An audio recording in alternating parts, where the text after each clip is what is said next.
According to Forbes, job searches for white-collar professionals now average over 5 months. And in 2024, 40% of applicants failed to secure even a single interview. For whatever reason, the mainstream is finally catching up with what we've known in tech since 2023. The job market is broken. However, layoffs, broken application processes, and lackluster hiring have also spread to other industries. The Forbes article claims we're in a white-collar recession, which I agree with.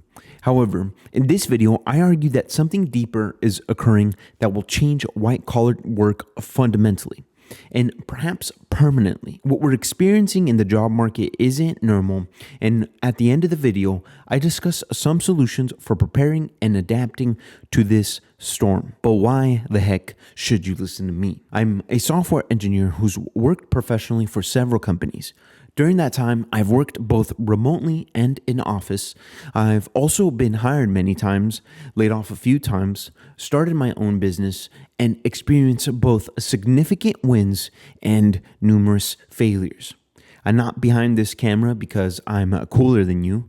I do it to feed my family, and I do it to find people who connect with my message. If all that sounds good to you, keep watching.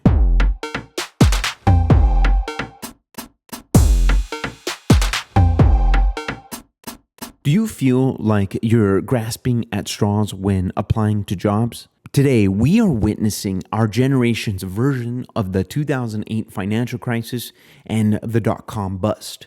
You can feel the recession in your bones. In tech, we saw it as early as 2023. Before, our roles existed in an environment of unquenchable demand. Suddenly, the employment spigot turned off and we were left with a dry mouth. In 2025, the trend isn't just to axe engineers, it's to flatten. Another buzzword, signaling the ongoing layoffs of corporate structures. Bureaucracy is now a pejorative term. Specifically, CEOs like Amazon's Andy Jassy are out to eliminate the middle manager class. In this case, if Jassy deems that you're hindering innovation by adding unnecessary process, you may be chopped. Whether you like your managers or not, whether you like bureaucracy or not, I'm sure good employees who don't deserve to be laid off throughout this process will be. Naturally, this means that companies also have less demand for new employees. The current corporate trend is doing more with less. Instead of filling needs with a human body, companies are depending on their remaining workforce to bear the load that was once distributed across an entire group. This essentially creates a freeze in the job market. Companies are hiring less, and because of numerous people without work, the supply of new talent is abundant. This is why you barely get any interviews, and why the interviews you do get are drawn out. The companies know there are plenty of candidates to choose from. According to a 2024 Vanguard report, hiring for high-earning professionals, those making over $96,000 annually, has dropped to its lowest level since 2014, as noted in a Forbes article.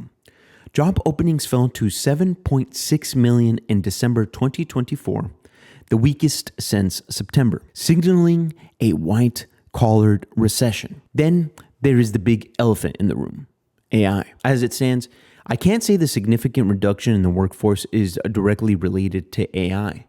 However, I suspect many CEOs are laying off employees, expecting that AI will soon be able to bear the workload that once was distributed across different people and departments. This kind of signaling is coming from companies like Shopify, which mandate that employees use the AI tools available to them. As a speculation, while AI did not directly cause these layoffs, companies view this as an opportunity to shift their view of productivity.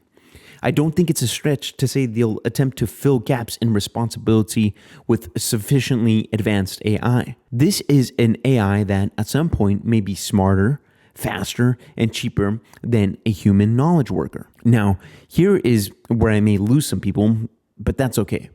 In summary, the job market is broken because we are witnessing the destruction of traditional corporate work for humans in general.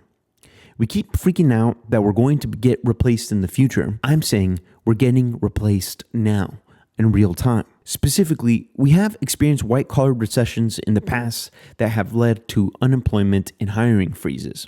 However, this is the first time a recession is occurring while a knowledge worker displacement technology is sweeping through our ranks. Companies hide this intent for employee displacement by saying, we want our employees to be faster horses. We want our employees to do more with less. Duolingo CEO says the following about their AI mandates. Duolingo will remain a company that cares deeply about its employees. This isn't about replacing duos with AI. It's about removing bottlenecks so we can do more with the outstanding duos we already have. What we all must see as workers is that technology's history shows that our country's dependency on horses wasn't removed by introducing faster horses. Ultimately, it was removed by introducing the automobile. I'll let you guess who's the horse and who's the car in that metaphor.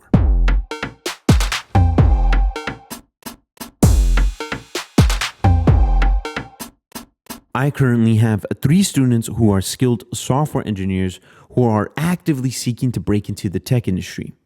They don't have college degrees in computer science and didn't attend a boot camp. However, in the past few months, they have secured interviews and spoken with hiring managers, and compared to most candidates, they are sending only a handful of applications per day. How are they getting this much traction? Our strategy for getting noticed in this challenging job market is detailed enough that I would need to spend a couple hours explaining each point. Moreover, much of their success above the strategy is related to how scrappy they are in the job hunt. I'm saying this isn't a one-click solution. However, ideally I could save you some time and effort and provide you with the spark notes to their success. In short, you need to get in front of real people and actively seek work, rather than just relying on passively submitting applications on job boards like LinkedIn. Instead of competing with 1,000 other applicants for a single job post, to get attention from employers and cut the line, as Alex Hermosi puts it, knock, ask, call, and DM. I'm not saying the usual reach out to your network cliche. Most people's network is like 2 other people. Instead, contact employers in any of the formats mentioned to explore job opportunities. The best places to contact are typically small to medium-sized businesses that are in your area. The moment someone responds to you, congratulations, you've officially skipped 1,000 other people waiting in the application line. Now, I can almost hear the mountain of excuses coming from hearing what I just said. Talking to strangers, after all, is typically reserved for salespeople and is nerve-wracking. However, when the entire world has gone online to look for work, you'll stand out by being the person willing to make the call in real life. The trick is to be scrappy and put aside any pretense of what it requires to get a job. In an era where corporate work itself is being disrupted, all conventions related to acquiring work are up for discussion. In other words, just because we've grown accustomed to applying for jobs passively on job boards doesn't always mean that's the best way. What's up, y'all? I was editing the video and I think there was a little bit of a logical gap. I'm not telling you not to apply for jobs, to stop applying. Keep applying. But after you've applied for those jobs, call them.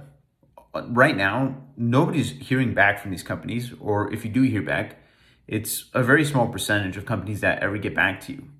If they haven't gone back to you, you have all the right to call them because they are the ones that are messing up, right? Like you send them an application and and it's been 2 weeks, 3 weeks since they've and they haven't reached out. So at that point, you have the leverage to call them and be like, "Hey, what's up? Like, did you see my application? Did you not see my application?" And from what I'm hearing in the stories anecdotally, is that a lot of times they're just not even looking out. They might just miss your application, and it's not until you call them that you in your application and your profile as a worker, as an employee, becomes evident to them, right? So get a hold of them, however you can do that. Okay, Back to the video. If you want to delve deeper into job hunting strategy and want to find a satisfying job that pays you well, make sure to get your free tech industry job report. I've left a link in the description box below. Click sign up and instantly access the report at no cost to you. On the other hand, if you want to learn more about why middle managers are being targeted for layoffs, please watch this video here. Thank you for watching, and I'll see you next time.